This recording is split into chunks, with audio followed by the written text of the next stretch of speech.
When people think about the Viking Age, they often imagine a world filled with mighty gods, heroic warriors, and epic sagas. Odin sat upon his throne in Asgard. Thor wielded Mjolnir against giants. Freya ruled over magic, love, and battle. The Norse gods were woven into every aspect of Viking life. Then Christianity arrived. According to traditional story, the old gods were abandoned, churches were built, and the Viking religion disappeared forever. But what if the story isn't that simple? What if the Norse religion never truly died? What if it survived by changing shape? And what if some of the old gods are finding their way back into the modern world? To understand this, we must first look at how Christianity spread through Scandinavia. Many people imagine Viking farmers suddenly abandoning their gods after hearing a Christian missionary preach. In reality, the conversion was usually political rather than spiritual. During the 10th and 11th centuries, Scandinavian kings increasingly embraced Christianity.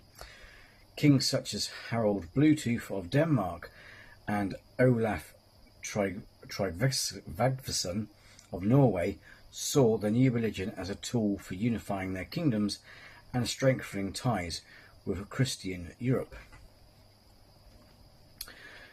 Christian kingdoms enjoyed access to trade networks, to diplomatic alliances, and political legitimacy.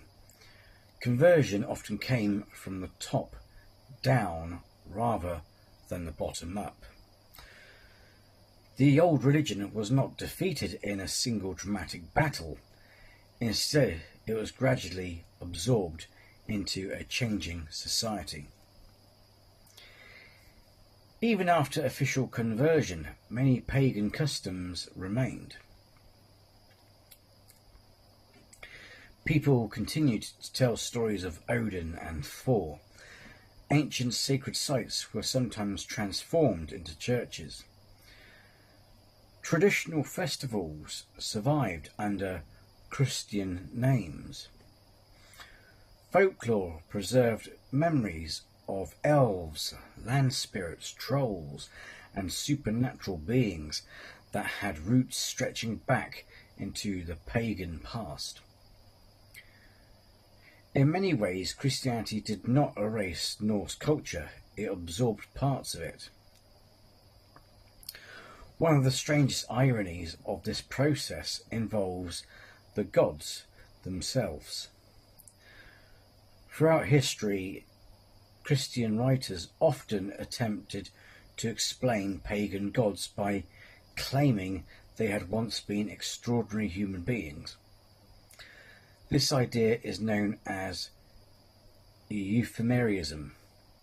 According to this view, Odin was not a god, but a legendary king or tribe leader whose exploits became exaggerated over time.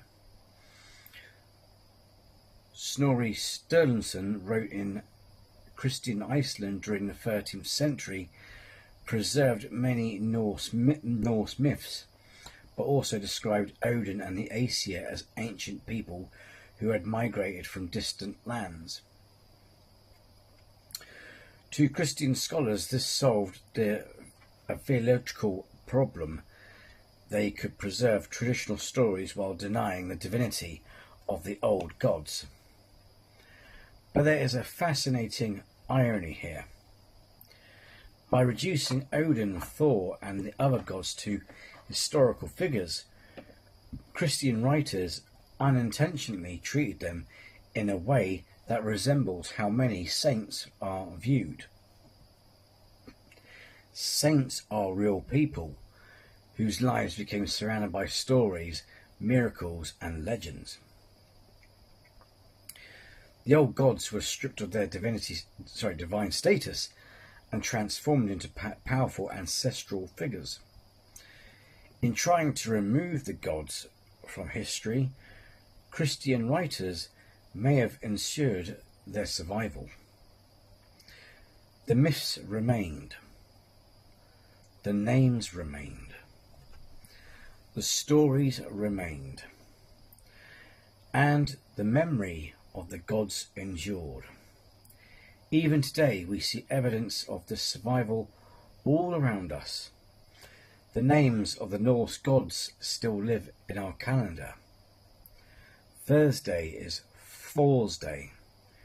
Wednesday comes from Woden's Day, Woden being the Anglo-Saxon version or name for Odin.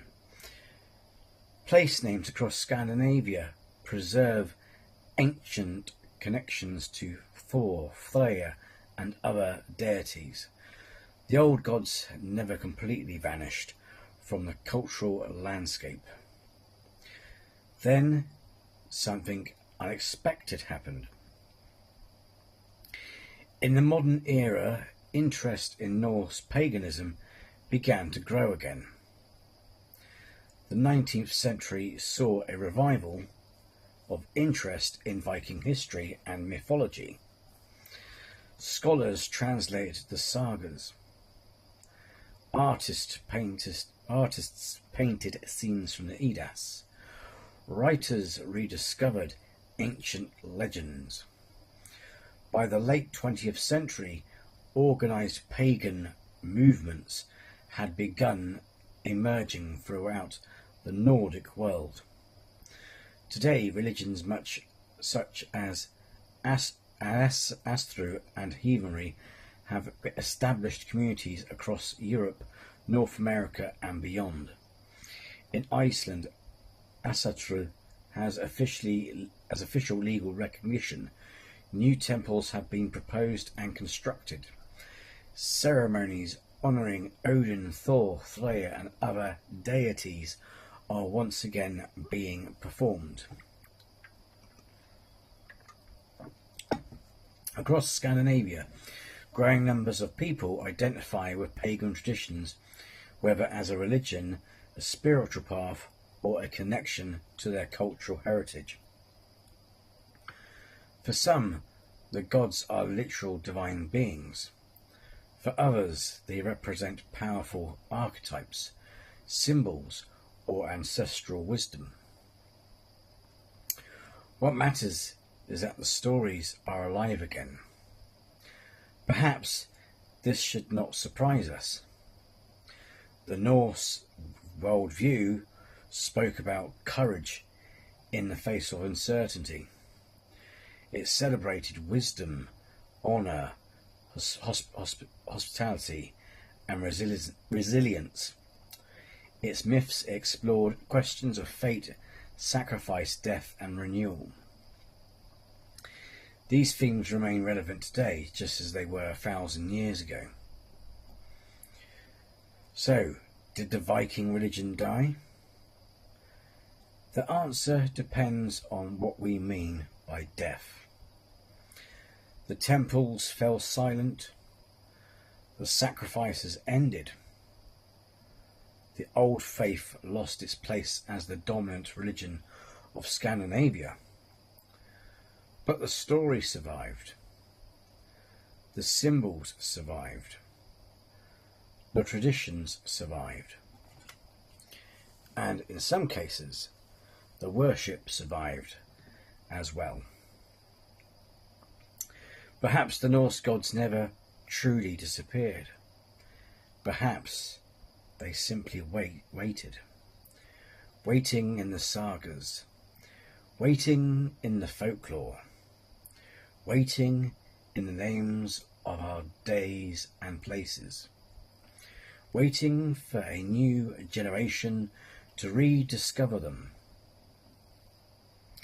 And today, more than 1,000 years after the end of the Viking Age, people around the world are doing exactly that.